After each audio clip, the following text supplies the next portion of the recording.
سلام علی عباده الذین اصطفى خصوصا علی سید الرسل وخاتم الانبیاء وعلى آلہ واصحابہ الذین هم نجوم الہدایۃ للاقتداء والاہتداء اما بعد فاعوذ باللہ من الشیطان الرجیم بسم اللہ الرحمن الرحیم وَإِذَا سَمِعُوا مَا أُنزِلَ إِلَى الرَّسُولِ تَرَىٰ أَعْيُنَهُمْ تفیض من الدمع مما عرفوا من الحق صدق اللہ العظیم۔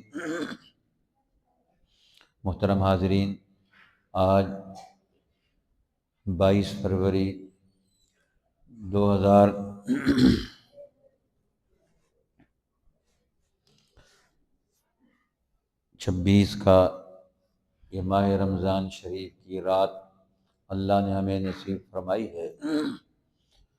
آج ہم نے جو حصہ کلام مجید کا سنا ہے وہ 7واں پارہ، جس میں سورہ مائدہ کا کچھ حصہ اور کچھ حصہ سورۃ الانعام کا، اور 8واں پارہ جس میں سورۃ الانعام کا بقیہ حصہ ہے۔ سورہ مائدہ یہ مدنی سورت مدینہ طیبہ میں نازل ہوئی ہے، اس لیے اس میں قرآن حکیم اور دین اسلام کی بین الاقوامی زندگی، خلافت کبریٰ کے بقیہ حصے جس کا آغاز سورہ بقرہ سے ہوا تھا، سورہ انعام میں اللہ جل شانہ نے خلافت الکبریٰ کی تکمیل کی ہے۔ اسلام کا عالمگیر نظام دنیا کی ساری قوموں کو متاثر کرے گا، انہیں رہنمائی دے گا، اور اس میں پہلے درجے میں مسلمان حضور علیہ السلام پر ایمان لانے والے لوگ وہ لیڈنگ رول ادا کریں گے، قائدانہ کردار ادا کریں گے۔ اور چونکہ آپ صلی اللہ علیہ وسلم مکہ میں مبعوث ہوئے، قریش کے اندر سے نبی بنا کر بھیجے گئے، تو اب قریش کو اور مکہ مکرمہ کو ان معروضی حالات کی بنیاد پر ایک بہت بڑی اہمیت حاصل ہو گئی۔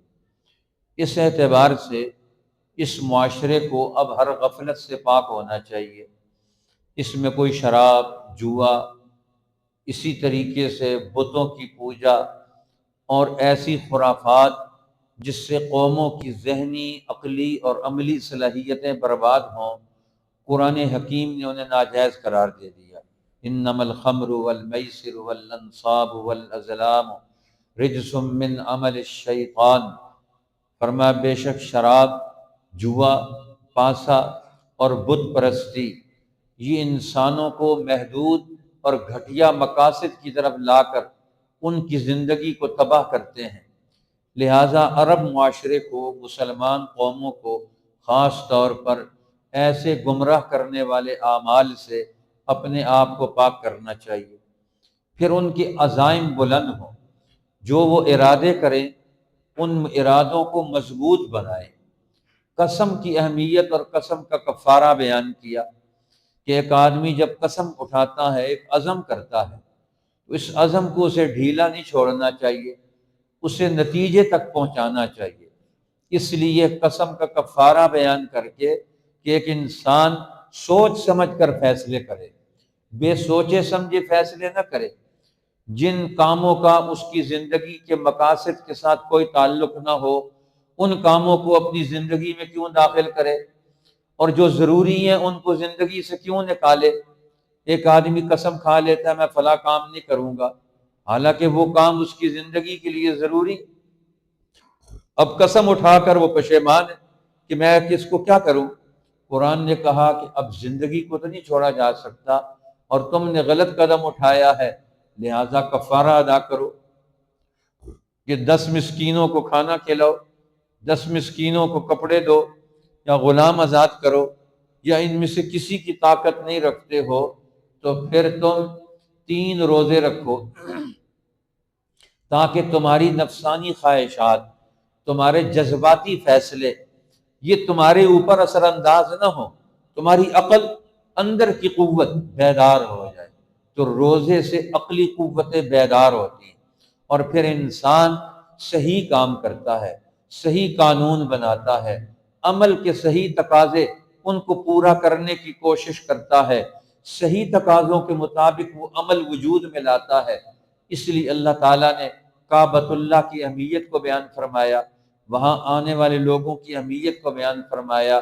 اس لیے امام انقلاب مولانا عبید اللہ سندھی رحمۃ اللہ علیہ فرماتے ہیں، حج پر آنے والے لوگوں کو قرآن حکیم بین الاقوامی قانون کی اتباع کی یہ ان کی ذمہ داری لگاتا ہے کہ اب تم بین الاقوامی قانون کو عمل میں لانے کا منصوبہ بناؤ، وہ ارادے پیدا کرو، اور وہ حج کے ذریعے سے آئیں گے۔ تو اللہ تعالیٰ نے خشکی کا شکار حاجیوں کے لیے احرام باندھنے کے بعد حرام قرار دے دیا۔ حل لکم صید البر بحر، فرمایا سمندری شکار تو تمہارے لیے حلال ہے، لیکن صید البر ما دمتم حرما، جب تک تم احرام کی حالت میں ہو تو اس وقت تک تمہاری اوپر خشکی کا شکار حرام ہے۔ کیوں؟ اب خشکی کا شکار جہاں جہاں سے تم گزرو گے وہاں ہر قوم کے اپنے مسائل ہیں، اور اگر ایک قوم دوسری قوم کے وسائل پر قبضہ کر لے، دوسرے کوئی وسائل استعمال کرے تو وہ بیچارے کیا کریں گے؟ اس لیے بین الاقوامی قانون نظام چلانے کی عملی تربیت یہ حج سے دی جاتی ہے کہ حج پہ آنے والے مسلمان بین الاقوامی قانون پر عمل درآمد کی اہلیت اور صلاحیت پیدا کر لیتے ہیں۔ اس لیے ہر قوم کے قومی تقاضوں کا خیال رکھنا، قومی ضرورتوں کا خیال رکھنا یہ حاجی کے ذمہ فرض ہے کہ حج پہ جانے والے لوگ مختلف علاقوں سے آتے ہیں، مختلف قومیں ہیں، مختلف قوموں کے مختلف تقاضے ہیں، ان سب کو حج پہ جمع ہونا ہے۔ لہٰذا ہر قوم نے اپنے قومی تقاضوں کے ساتھ بین الاقوامی تقاضوں کو ملحوظ رکھ کر ساری دوسری قوموں کو ساتھ ملا کر وہ کیسے چلنا ہے، حج اس کی تعلیم اور تربیت ہے۔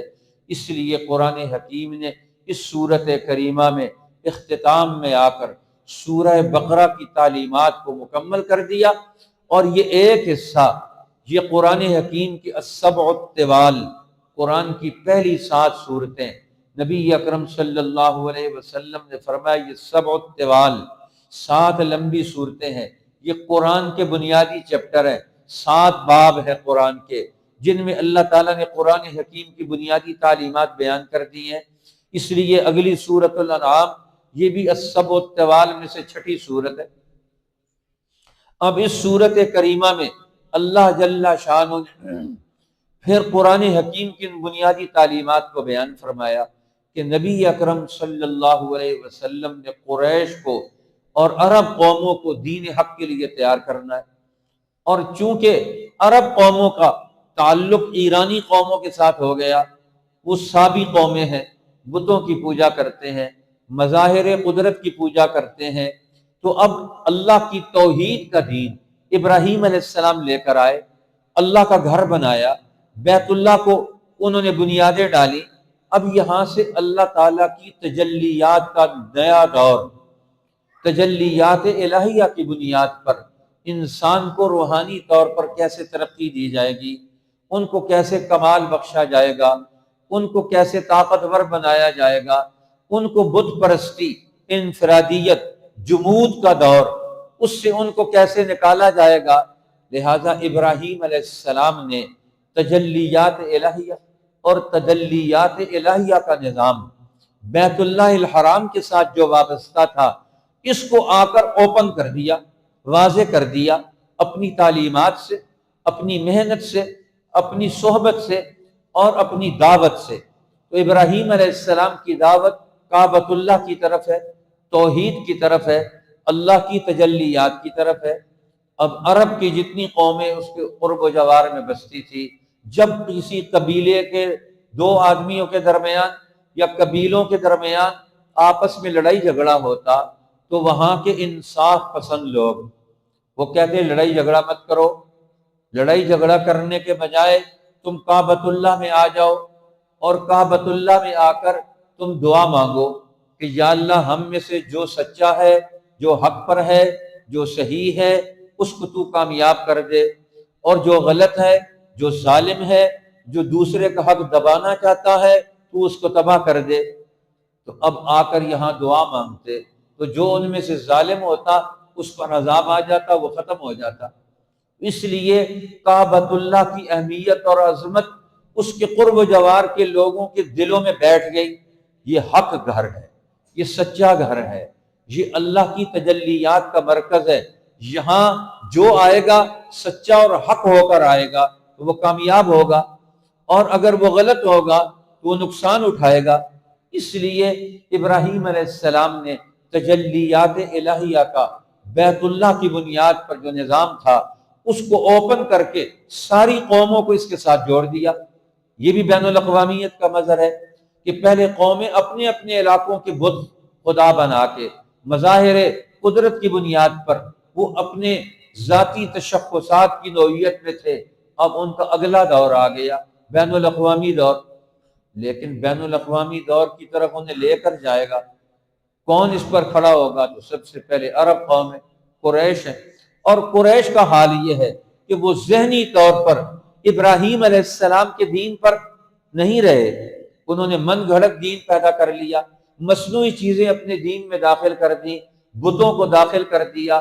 نبی یہ پاک صلی اللہ علیہ وسلم نے جب مکہ فتح کیا تو 360 بت انہوں نے بیت اللہ کے اندر رکھے ہوئے تھے۔ ذہنی طور پر ابراہیم علیہ السلام کو مانتے تھے، قلبی طور پر ابراہیم علیہ السلام سے محبت رکھتے تھے سارے عرب اور قریش کے لوگ، لیکن عملاً وہ بت پرستی میں مبتلا تھے۔ ان کی زندگی دوئی کے شکار تھی۔ کیوں؟ کہ ان کے قریب ترین ایرانی قوم تھی، مجوسی اقوام تھی، سابی اقوام تھی، تو سابی اقوام کا ان کے اوپر سب سے زیادہ اثر تھا اور وہ بت پرستی میں مبتلا تھے۔ تو اللہ تعالیٰ نے سورہ انعام میں قریش کے اوپر سے بت پرستی اور سابی اقوام کے اثرات کو، جو مظاہر قدرت جس چیز کو بڑا سمجھتے ہیں، فائدہ مند سمجھتے ہیں، اس کو خدا بنا لیتے ہیں، تو ان کے ذہن کو توڑنے کے لیے، قریش کو سابی ذہنیت سے اور بت پرستی کی ذہنیت سے نکالنے کے لیے عقیدہ توحید پر، ابراہیم علیہ السلام کی ملت اور دعوت حنیفیت کی اساس پر انہیں واپس لانے کے لیے یہ سورۃ الانعام نازل کی، جس میں اللہ تعالیٰ نے اپنی قدرت، اپنی توحید اور اپنے کمالات اس کی دعوت دی کہ انسان اس کائنات کا خلاصہ ہے، انسان اللہ تعالیٰ کی صفات کا مظہر ہے اور یہ جامع اس صفات ہے، اور اللہ کا اس پر پرتاؤ ہونا چاہیے، کسی اور مخلوق کا اس کے اوپر اثر نہیں آنا چاہیے۔ اگر انسان پر اللہ کے سوا کسی اور کا اثر آئے گا تو اس کی جامع صفات کی نوعیت اور حیثیت ڈسٹرب ہوگی اور یہ دنیا میں کوئی کردار نہیں ادا کر سکے گا۔ اس لیے اللہ تعالیٰ نے شرک کو، بت پرستی کو اور قیامت کے بارے میں ان کے برے خیالات، منفی خیالات، ناقص ذہنیت جو قریش اور عرب کی وجود میں آ چکی تھی، اللہ تعالیٰ نے ایک تو اس کو توڑا سورہ انعام کی ان ساری تفصیلات کے ذریعے سے، آیات کے ذریعے سے، اور پھر سابی اقوام کو فلسفیانہ اصول پر ان کو کیسے جوڑا جائے گا۔ اب یہاں اس صورت میں دو دعوتیں ہیں، ایک قریش کو سابی قوموں کے بت پرستی کے اثر سے نکالنا، اور دوسرا سابی اقوام کو، بت پرست اقوام کو قرآن حکیم سے اور دین اسلام سے متعارف کروانا۔ اب اس کا فلسفہ کیا ہوگا، اس کی حکمت کیا ہوگی، اس کا طریقہ کار کیا ہوگا۔ اللہ تعالیٰ نے کائنات گیر نظام کو اپنی ذات کے تعلق سے واضح کر دیا۔ اس لیے اللہ تعالیٰ نے اس سورت کریمہ میں مختلف پہلوؤں سے، مختلف انداز سے سوالات کر کے ان کے جواب دے کر ذہنوں کو صاف کیا ہے۔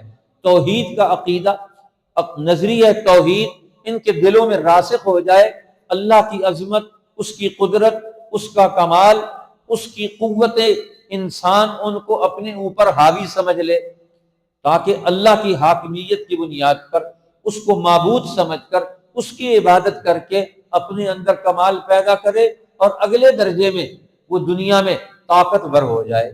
اب اللہ تعالیٰ حاکم ہے تو اللہ کو جو ماننے والا ہوگا، اللہ کی صفات کا اس کے اندر پرتاؤ آئے گا۔ اب اللہ تعالیٰ نے اپنے اختیارات کا ایک حصہ بندوں کو بھی دیا کہ وہ دنیا میں تدبیر کا نظام پیدا کرے۔ دنیا میں اگر کوئی آدمی کسی پر ظلم کرے تو اب اس ظالم کو وہ کیسے روکیں گے؟ اس مفسد قوت کو وہ کیسے روکیں گے؟ کس طاقت کا استعمال کریں گے؟ کن قوتوں کا استعمال کریں گے؟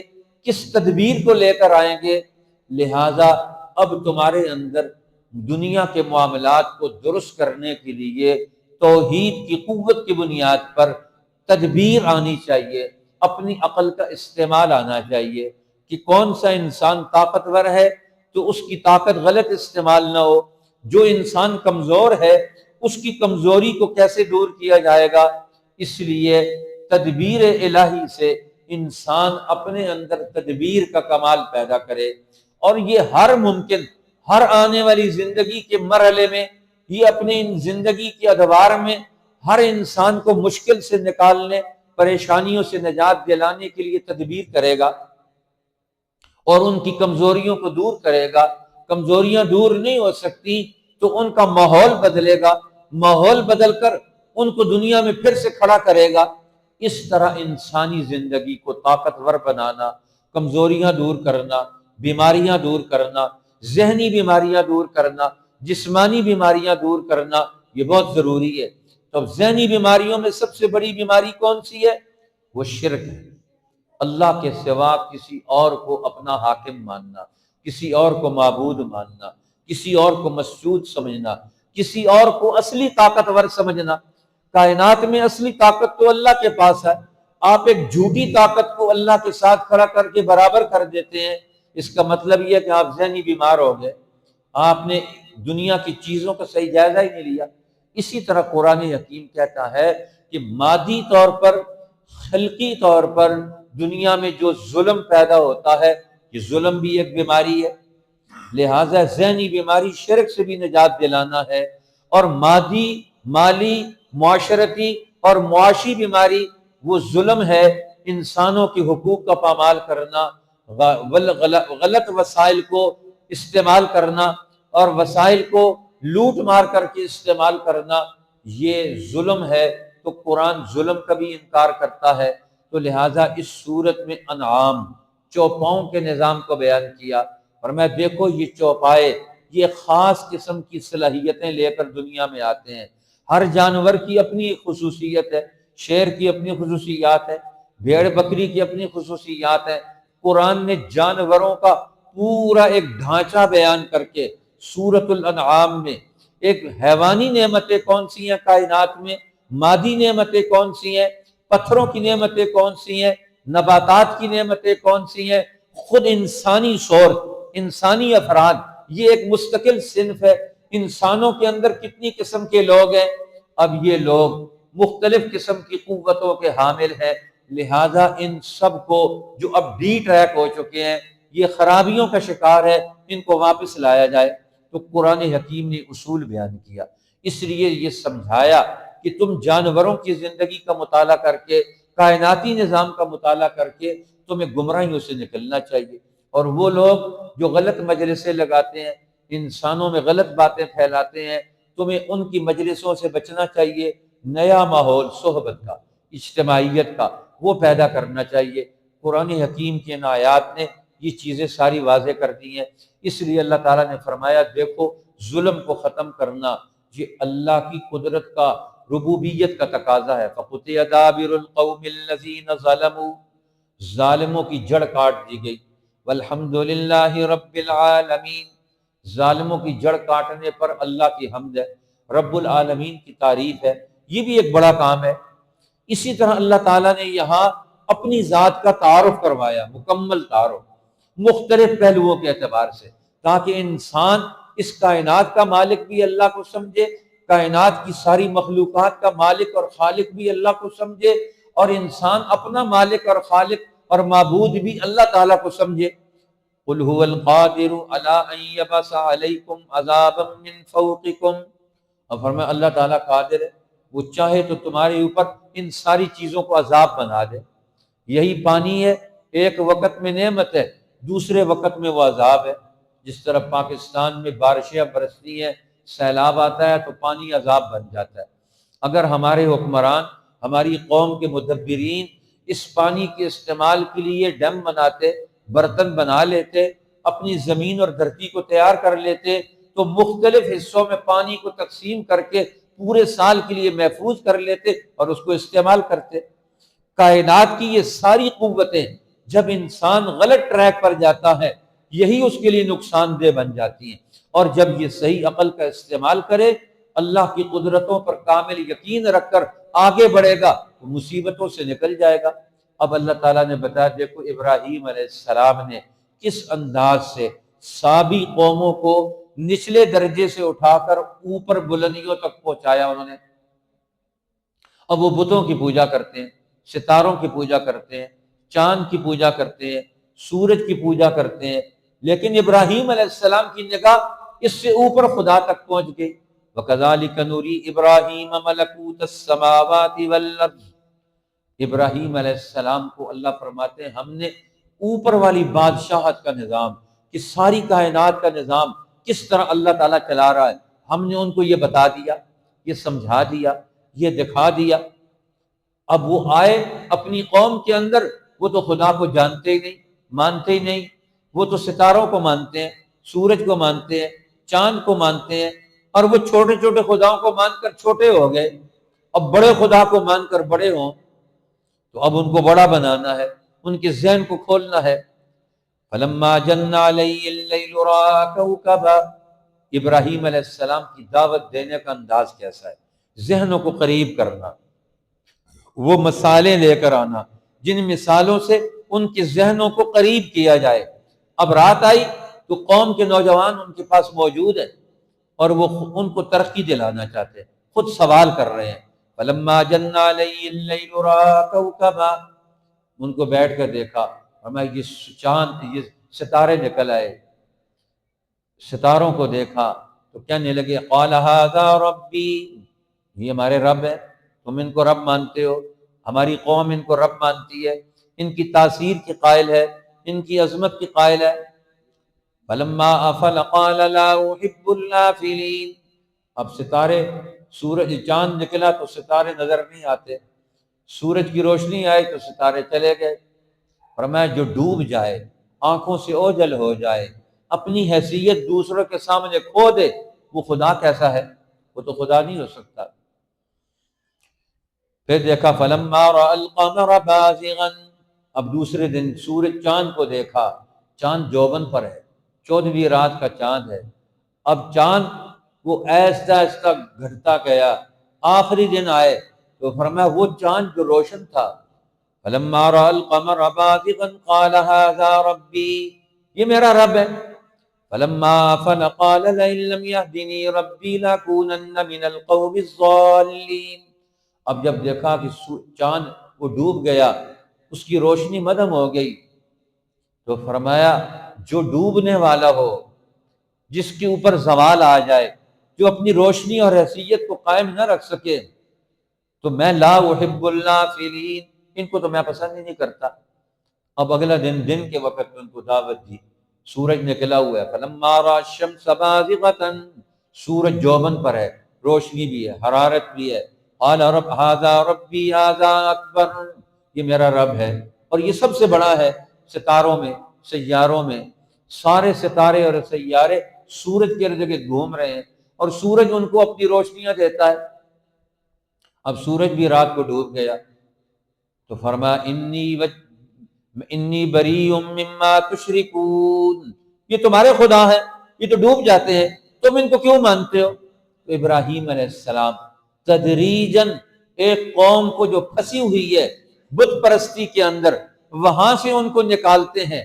یہ فلسفہ سمجھایا جا، طریقہ کار سمجھایا جا رہا ہے کہ ایک فرسودہ ذہن رکھنے والی قوم کو بلند نظریہ کیسے سکھایا جائے گا، توحید کا عقیدہ کیسے بتایا جائے گا، ان کو دلائل، عقلی دلائل، ان کے ماحول کے دلائل سے انہیں کیسے آراستہ کیا جائے گا۔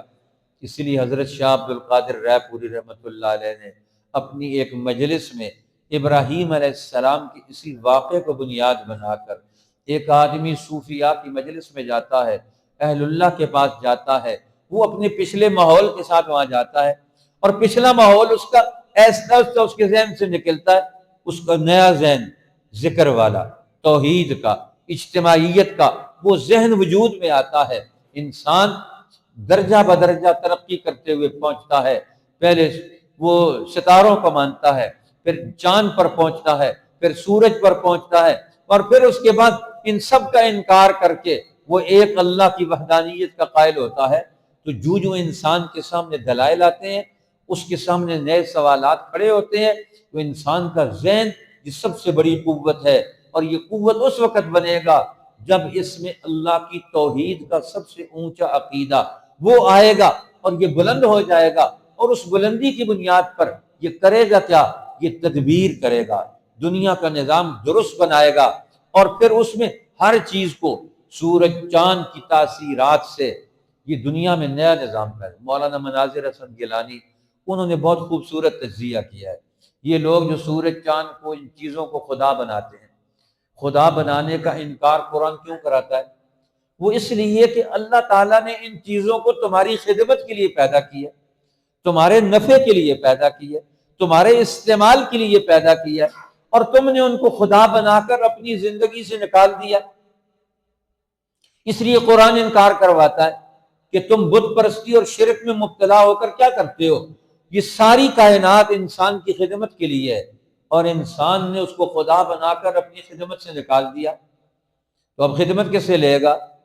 یہ کام کیسے کروائے گا؟ یہ کائنات کا نظام کیسے چلائے گا؟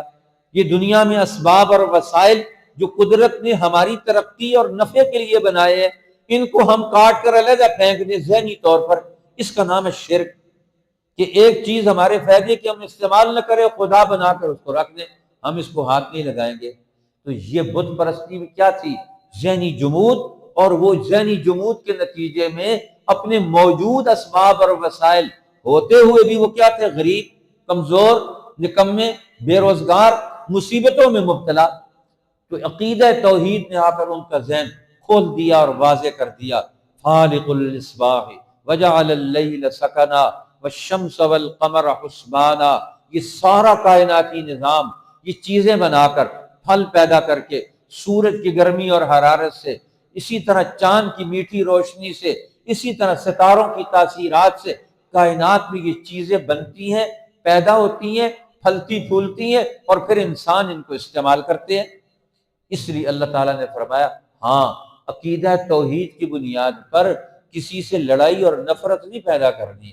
لا تسبوا الذین یدعون من دون اللہ، اللہ کو چھوڑ کر جو غیروں کی پوجا کرتے ہیں تم ان کو برا بھلا مت کہو، ان کے جھوٹے خداؤں کو تم گالیاں دو گے، وہ تمہارے سچے خدا کو گالیاں دیں گے۔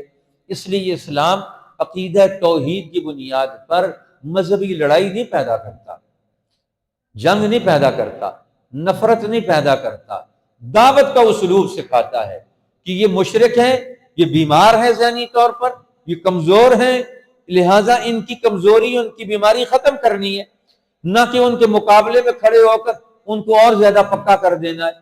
لہٰذا تم ان کے جھوٹے خداؤں کو برا بھلا مت کہو۔ اب دین اسلام، اس کی سچائیاں اور حقانیت واضح کرو۔ قرآن کہتا ہے ہر نبی کے دشمن ہوئے ہیں، وَكَذَلِكَ جَعَلْنَا لِكُلِّ نَبِيٍّ عَدُوًّا شَيَاطِينَ الْإِنسِ وَالْجِنِّ، ہر نبی کے دشمن ہوئے ہیں۔ شیطان انسانوں میں سے بھی اور جنوں میں سے بھی وہ نبی کی دشمنی کرتے ہیں۔ آج ہمارے یہاں کچھ لوگ ہوتے ہیں، وہ کہتے ہیں ہم صلح کول ہیں، صلح جو ہے، ہماری کسی سے کوئی دشمنی نہیں۔ بھئی حق والوں کی دشمنی تو شیطان کرے گا۔ ایک ظالم جب آپ اس کے خلاف آواز اٹھائیں گے تو ظالم تو آپ کا دشمن ہے اور آپ ظالم کے دشمن ہیں۔ یہ نہیں ہو سکتا کہ آپ ظالم کا مقابلہ نہ کریں۔ ہاں، مظلوم سے دشمنی نہیں کرنی ہے، ظالم سے دشمنی کرنی ہے، جو دنیا میں انسانوں کو تباہ کرنے والا ہے۔ اس لیے اللہ تعالیٰ نے فرمایا اب تمہیں دین اسلام انسانوں کو سمجھانا ہے، اسلام کے فائدے کیا ہیں، اس کی حقانیت کیا ہے۔ تمت کلمۃ ربک صدقا وعدلا، اسلام میں سچائی ہے اور عدل ہے۔ اسلام کے ہر حکم سے سچائی جھلکتی ہے، سچ ہے، حق ہے اور عدل ہے، انصاف ہے، انسانی زندگی کو خوبصورت بنانا ہے۔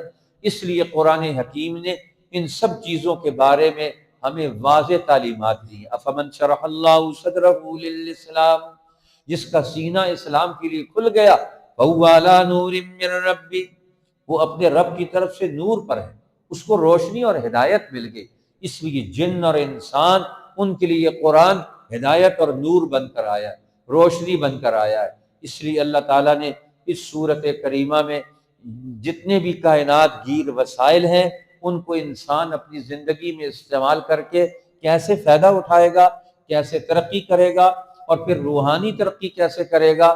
آخر صورت میں اللہ تعالیٰ نے پھر تورات کے احکام عشرہ کو بیان کیا۔ تعالوا اتل ما حرم ربکم علیکم، تورات کے 10 احکامات تھے جو سارے انبیاء کی تعلیمات کا خلاصہ ہے، اور قرآن نے اس کے ساتھ کچھ اور بنیادی اصول جمع کر کے سورہ بنی اسرائیل میں 13-14 اصول جمع کر دیے کہ اب یہ سارے بنیادی اصول ہیں ساری شریعتوں کے، ان پر عمل کر کے دکھاؤ، اب دین میں تفریق مت پیدا کرو، لڑائی مت پیدا کرو۔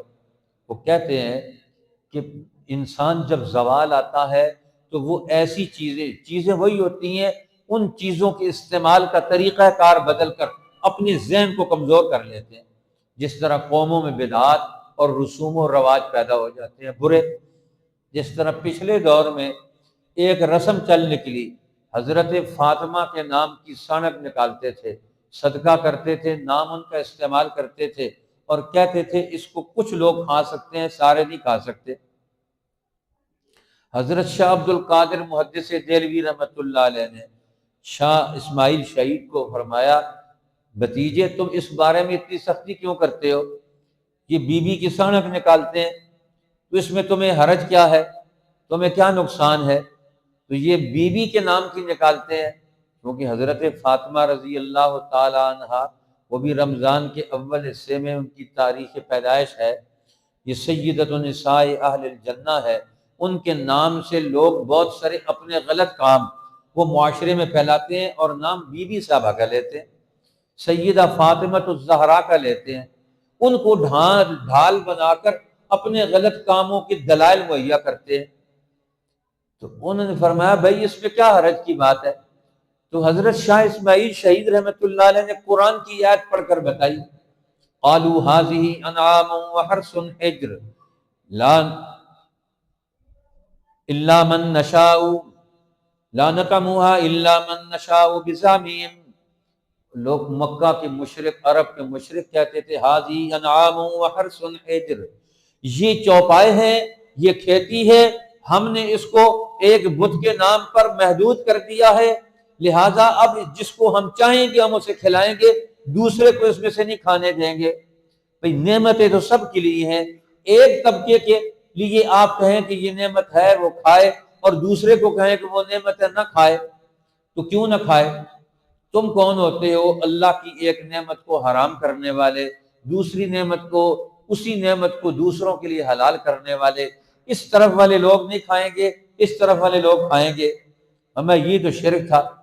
حضرت شاہ عبد القادر محدث دہلوی نے فرمایا ہاں، ہماری توجہ تو اس آیت کی طرف نہیں گئی، واقعتاً اس آیت سے تو یہ جو آج کل یہ مروجہ غلط طریقہ کار لوگوں نے متعین کر دیا ہے، اب یہ تو صحیح نہیں ہے۔ کہتے ہیں اسی طرح مغلیہ خاندان کے اندر ان کے ہاں یہ رسم رواج پذیر تھی، اور حضرت شاہ اسماعیل شہید یہ کوشش کرتے تھے کہ معاشرے کی اصلاح ہو، ان کے اندر کی خرابیاں کمزوریاں دور ہوں، جس طرح نبی پاک صلی اللہ علیہ وسلم نے قریش اور عرب کو مشرک اور شرک کے دور کی، بت پرستی کے دور کی رسوم و رواج سے نکال کر توحید کی اساس پر نیا معاشرہ تشکیل دیا، اور ان کے اندر ابراہیم علیہ السلام کی جو محبت تھی اس محبت کو بنیاد بنا کر ان بری رسوم و رواج سے نکال دیا۔ تو آج بھی ہماری قوم کے وسائل ضائع ہو جاتے ہیں ان بری رسوم و رواج کی وجہ سے۔ اب انہوں نے ایک دفعہ منصوبہ بنایا کہ شاہ اسماعیل شہید کو بدنام کروایا جائے اور ان کی بےزتی کروائی جائے۔ تو ان لوگوں نے کہا کہ حضرت مغلیہ خاندان کے سارے لوگ جمع ہوں گے اور وہاں ان کا تقاضا ہے وہاں آپ تشریف لے آئیں اور وہاں واعظ فرمائیں، نصیحت کریں اور ان کو باتیں بتائیں دین کی۔ اب وہاں جو شاہ صاحب پہنچے تو وہاں ان مغلیہ خاندان کی ایک بوڑھی عورت تھی، اور جس کی زبان سب سے زیادہ چلتی تھی، بادشاہ بھی اس سے ڈرتے تھے، اس کو بی چھکو کہتے تھے یا اما چھکو کہتے تھے سارے، اور وہ بے نکت ہر ایک کو گالیاں دیتی تھی، کسی کو معاف نہیں کرتی تھی، جس کے پیچھے پڑ جاتی اس کو وہ چھوڑتی نہیں تھی۔ اب اس کو انہوں نے شاہ اسماعیل شہید کے خلاف انہوں نے بھڑکا دیا، یہ تو بی بی کی سڑک کو نہیں مانتے، یہ بی بی کے نام کا صدقہ نہیں کرنے دیتے حضرت فاطمہ کا۔ تو جب شاہ اسماعیل وہاں پہنچے تو وہاں انہیں بی چھکوں کی آواز آ رہی تھی اندر سے اونچا اونچا بولنے کی۔ وہاں پہنچے تو معاملے کو دیکھ کر تاڑ گئے، معاملے کی نزاکت کو سمجھ گئے، یہاں معاملہ کچھ اور ہے۔ تو جاتے ساتھ ہی انہوں نے بی چھکوں کو، اماں کو فوراً سلام کیا، تعظیم بجا لائے اور ان سے حال احوال پوچھا، کیا حال ہے، کیا آپ کی طبیعت کیسی ہے، زندگی کیسے گزر رہی ہے، سارے حالات پوچھے۔ تو جو ان کا غصہ تھا، بھڑکایا ہوا تھا، وہ ٹھنڈا ہو گیا۔ کہنے لگے مولوی اسماعیل، میں نے سنا ہے تم بی بی کی سانک کو منع کرتے ہو۔ انہوں نے کہا توبہ توبہ، مولوی اسماعیل کی کیا جرأت ہے کہ وہ بی بی کی سانک کو منع کرے؟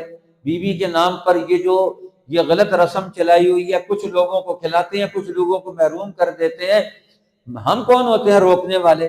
وہ تو بی بی کے ابا ہی منع کرتے ہیں، رسول اللہ منع کرتے ہیں، میں کون ہوتا منع کرنے والا؟ اچھا بی بی کے ابا منع کرتے ہیں؟ ہاں بی بی کے ابا منع کرتے ہیں۔ فرمایا اب اگر کسی نے بی بی کی سانک نکالی نا، میں اس کو گد سے پکڑ کر اس کو گھسیٹوں گی۔ کہتے ہیں ایک جملے نے، شاہ اسماعیل شہید کے جملے نے ایک بوڑھی عورت کے دل و دماغ میں دین کا ایک مسئلہ بتا دیا کہ جو کام رسول اللہ بتائیں وہ دین ہے۔ بی بی کے ابا بتا کے گئے ہیں، بی بی اپنے ابا کا دین لے کر وہ دنیا میں انسانوں کو رہنمائی دیتی ہیں، اور تم بی بی کا نام لے کر دین کو چھوڑ دیتے ہو۔ تو شاہ اسماعیل شہید نے ایک جملے کے اندر اس بوڑھی کے دل و دماغ میں رسول اللہ کی سنت کی محبت ڈال دی۔ تو اس نے کہا اب بی بی کے ابا جب منع کریں تو پھر کون ان کے خلاف کرے؟ اس لیے کوئی ان کے خلاف نہیں کرے گا۔ اب انہوں نے پورے مغلیہ خاندان سے سالہ سال کی چلنے والی ایک بری رسم، پیسہ لگاتے ہیں، چیز ضائع ہو جاتی ہے، عقیدہ خراب ہوتا ہے، نظریہ فکر خراب ہوتا ہے، اور لیکن اس کے نتیجے میں ذہن پست ہوتے ہیں، کمزوریاں آتی ہیں، اور نئی سے نئی خرافات میں مبتلا ہوتے ہیں۔ اس سے وہ نکل گئی۔ اب مغلیہ خاندان سے یہ رسم ایک جملے نے وہاں سے نکال دی۔ دشمن نے سازش کے طور پر بلوایا، اور چونکہ یہ سچ پر کام کرتے تھے، نتیجہ ان کے حق میں نکلا۔ اس لیے دعوت دینے والوں کو اپنی دعوت کو مؤثر بنانا چاہیے، تعبیر صحیح اختیار کرنی چاہیے، ڈنڈا مارنے والی تعبیر نہیں کرنی چاہیے۔ اب تعبیر وہ کرنی چاہیے شاہ اسماعیل شہید نے کی، انہوں نے کہا وہ بی بی کے ابا منع کرتے ہیں۔ آج ہمارے یہاں دین کی دعوت دینے والے لوگ وہ دوسروں کے سر پر جا کر ڈنڈا مار کر کہتے تم غلط کر رہے ہو، وہ آگے سے کہتے ہیں ہم ٹھیک کر رہے ہیں، آگے سے ضد میں آ جاتے ہیں، اس لیے وہ غلط کام کو چھوڑنے کے لیے تیار ہی نہیں۔ آج اس طرح کئی قسم کی غلطیاں ہماری قوموں میں، خاندانوں میں جمع ہو گئی ہیں۔ اللہ تعالی ہمیں ان غلطیوں سے نکلنے کی توفیق عطا فرمائے، اور سچا دین صحیح طریقہ کار کے مطابق اولیاء اللہ اور ان کی عقل اور ان کے طریقہ استدلال کے مطابق انبیاء علیہ السلام، جس طرح ابراہیم علیہ السلام نے اپنی قوم کو شرک سے نکالا، ان کا دعوتی اسلوب اللہ تعالی ہمیں نصیب فرمائے، اور اپنی قوم کے ہر طبقے کو، بوڑھے جوان مرد عورتیں، پڑھے لکھے سمجھدار ان پڑھ، سب کو دین سمجھا کر دین پر واپس لانے کی توفیق عطا فرمائے۔ واخر دعوانا